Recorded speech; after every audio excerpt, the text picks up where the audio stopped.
नवाज शरीफ की 4 साल बाद वतन वापसी, बेमिसाल इस्तकबाल की तैयारियां मुकम्मल। आज सुबह 9:30 बजे दुबई से खसूसी तैयारा उड़ान भरेगा। दोपहर 2:30 बजे इस्लामाबाद में लैंड होगा।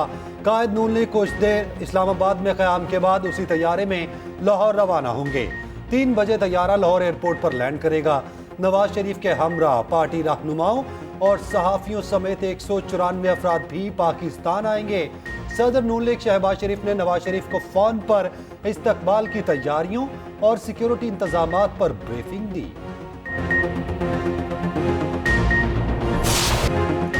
लाहौर नवाज शरीफ के तारीखी इस्तकबाल के लिए तैयार। मीनार पाकिस्तान पर पंडाल सज गया। पार्टी परचमों की बहार, कारकुनान की बड़ी तादाद मौजूद। 80 फीट चौड़ा 40 फीट बुलंद स्टेज लगा दिया गया।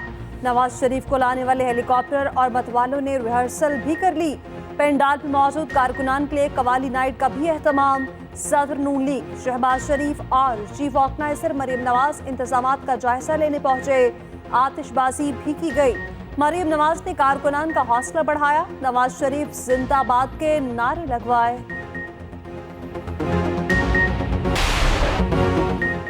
नवाज शरीफ के मतवाले बेकरार, अपने कायद का शिद्दत से इंतजार। मुल्क भर से नून लीग के मतवालों के काफिले लाहौर की जानिब रवां दवा। कराची और हैदराबाद से खसूसी ट्रेनों में कारकुन आज लाहौर पहुंचेंगे। ट्रेन की बोगियों पर नवाज शरीफ की तस्वीर आवेजा। केपी, बलूचिस्तान और गिलगित से भी काफिले चल पड़े। कुछ वक्त से पहले मंजिल पर पहुंच गए। लीगी रहनुमा मोहम्मद जुबैर कहते हैं, सबकी उम्मीदें नवाज शरीफ से वाबस्ता हैं। कोयटा से भी नून लीगी कारकुनान की एक ट्रेन रवां दवा आज दोपहर लाहौर पहुंचेगी।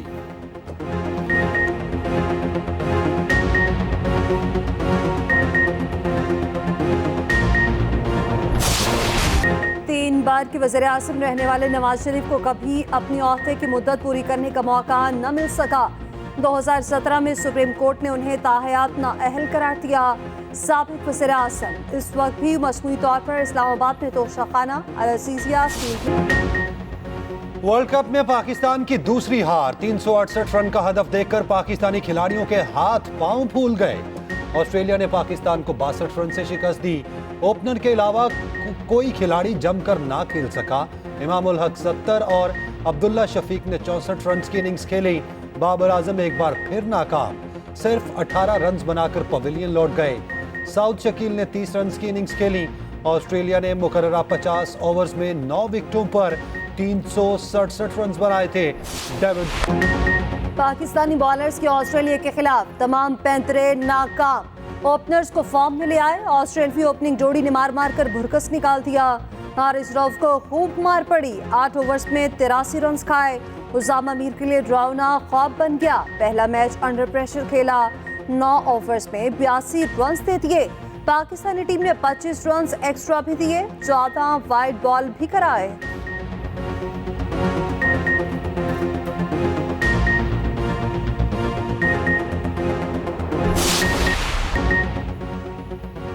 पाकिस्तानी कप्तान और कोचेस गलती कर बैठे। बैटिंग विकेट पर टॉस जीता और फील्डिंग का फैसला किया। 3 आसान कैच हाथों से फिसल गए। कैंगरूज ने गलतियों की भरपूर सजा दी और हर बॉलर की जी भरकर पिटाई की। ओपनर्स के बाद 8 बैटर्स कामती टांगों से रन्स आगे बढ़ाने की नाकाम कोशिश करते रहे। ऑस्ट्रेलियाई ओपनर्स का लाठीचार्ज। पाकिस्तान के खिलाफ वर्ल्ड कप में सबसे बड़ी शराकदारी दागती। डेविड वार्नर और मिचेल मार्श ने 259 रन की रिकॉर्ड पार्टनरशिप बनाई। दोनों ओपनर्स में ऑस्ट्रेलिया की जानिब से सबसे बड़ी ओपनिंग पार्टनरशिप भी बना डाली। डेविड वार्नर ने पाकिस्तान के खिलाफ लगातार 4 सेंचुरियां बनाने का एहसास भी हासिल कर लिया। मिचेल मार्श वर्ल्ड कप में अपनी सालगिरह पर सेंचुरी बनाने वाले दूसरे क्रिकेटर बन गए।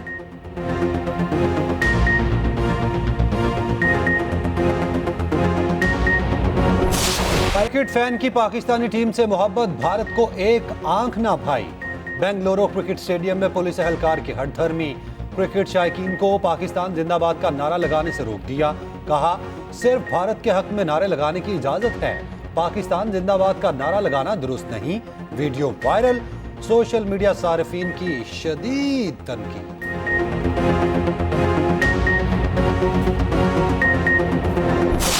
अवामी मुस्लिम लीग के सरबराह शेख रशीद मंजर-ए-आम पर आ गए। निजी टीवी को इंटरव्यू देते हुए कहा, चेयरमैन पीटीआई एक जिद्दी सियासतदान है। 9 मई के वाकयात की मजम्मत करनी चाहिए।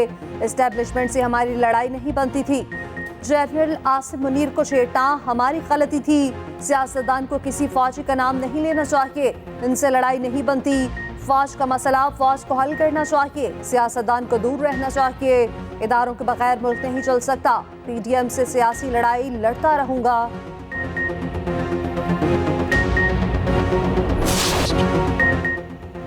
चीन से ताल्लुकात पाकिस्तानी खारजा पॉलिसी का संगे बुनियाद है। निगरान वजीर आजम की सिंकियांग एक और खुद मुख्तार इलाके के पार्टी सेक्रेटरी से गुफ्तगू। कहा, सिंकियांग पाकिस्तान के साथ जोग्राफियाई और सकाफती वाबस्तगी के बायस खास अहमियत रखता है। वजीर आजम अनवारुल हक काकड़ का सिंकियांग यूनिवर्सिटी का भी दौरा।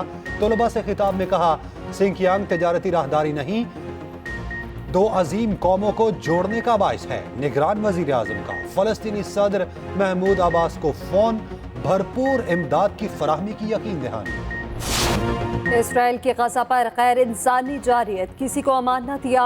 अस्पताल के बाद इबादतगाहों को भी निशाने पर रख लिया। सेहूनी फसाइया ने गजा की तारीखी मस्जिद अल उमरी अल कबीर को शहीद कर दिया। अल जैतून में ऑर्थोडॉक्स चर्च को भी मिसाइलों से निशाना बनाया। रफा में रिहायशी इलाकों पर बमबारी, 33 से ज्यादा फलस्तीनी शहीद। मगरबी किनारे में नूरुल शम्स के एक पनाहगज़ीन कैंप पर भी बमबारी, 12 अफराद शहीद। शाहता की मजमूई तादाद 4200 से तजावुज कर गई। शाहता में 1500 बच्चे और 1400 खवातीन शामिल। इसराइल ने सहाफत का गला घोंट दिया। अल जजीरा पर सेहूनी खत्ते में मुकम्मल पाबंदी आयद।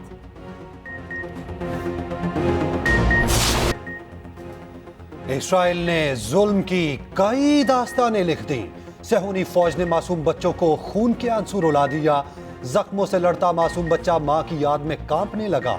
एक और मासूम बच्ची लापता वालिदा की याद में फूट फूट कर रोने लगी। अस्पताल के मरीजों में अपनी वालिदा की तलाश के लिए निकल आई एक शीरखार बच्ची सकते में चली गई। जख्मों पर मरहम के दौरान रोना तक भूल गई। उधर गजा के अस्पतालों में सहूलियात का फुकदान, बिजली तक दस्तयाब नहीं, डॉक्टर टॉर्च में ऑपरेशन करने पर मजबूर। सऊदी वलीअहद की गजा पर इस्राएली बमबारी की मुज़म्मत। मोहम्मद बिन सलमान ने आम शहरियों को निशाना बनाना वहशियाना इक़दाम करार दे दिया। ईरानी सदर इब्राहिम रईसी कहते हैं, अस्पताल पर हमले के साथ ही सेहूनी हुकूमत का खात्मा शुरू हो गया। अक़वाम मुत्तहिदा के सेक्रेटरी जनरल ने फौरी जंगबंदी का मुतालबा कर दिया। इस्पानवी वज़ीर का अपनी हुकूमत को इसराइल से सिफारती ताल्लुकात ख़त्म करने का मशवरा।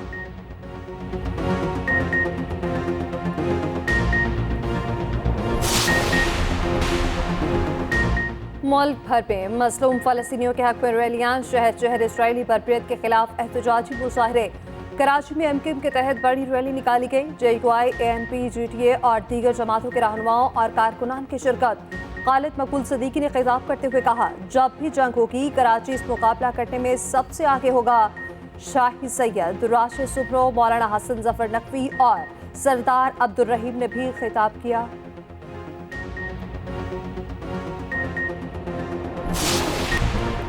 सुप्रीम कोर्ट में बड़े केसेस समाअत के लिए मुकर्रर। फौजी अदालतों में सिविलियंस के ट्रायल के खिलाफ समाअत 23 अक्टूबर को होगी।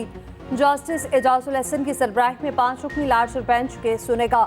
नवफेरोज में इलेक्शन करवाने की दरख्वास्त भी 23 अक्टूबर को समाअत के लिए मुकर्रर। चीफ जस्टिस कासिफ अजीजा की सरबराही में 3 रुकनी बेंच केस सुनेगा।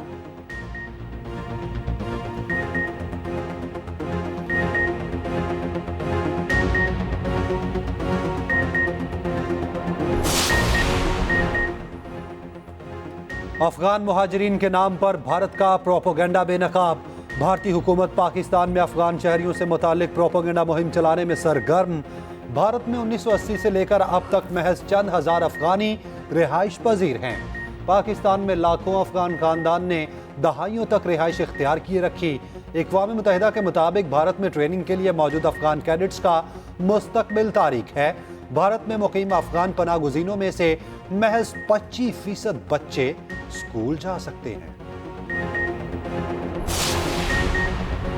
Army chief general Asim Munir से श्रीलंकन फौज के कमांडर की मुलाकात। दो तरफा दिफाई ताल्लुकात को बढ़ाने के तरीकों पर तबादला ख्याल। आर्मी चीफ ने कहा कि श्रीलंका के पाकिस्तान और उसके मुसल्लह अफवाज के साथ तारीखी ताल्लुकात हैं। श्रीलंकन फौज के कमांडर कल पाकिस्तान मिलिट्री एकेडमी काकुल में पासिंग आउट परेड देखेंगे।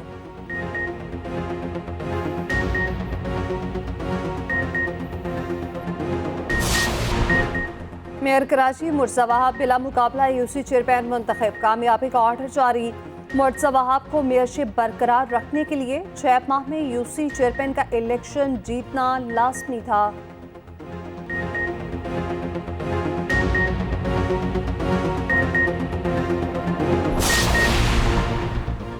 आवाम को कभी नया पाकिस्तान और कभी तब्दीली के नाम पर बेवकूफ़ बनाया गया।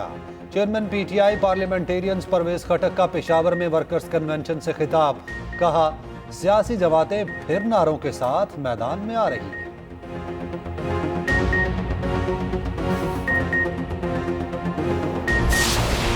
और धूल उड़ाती गाड़ियां और bikes, Gwadar of road ring में आज दूसरे रोज भी जीत की रेस होगी। पहली बार इवेंट में गैर मुल्की रेसर्स भी शामिल। 10 खवातीन भी अपना हुनर आजमाएंगी। रैली 22 अक्टूबर तक जारी रहेगी।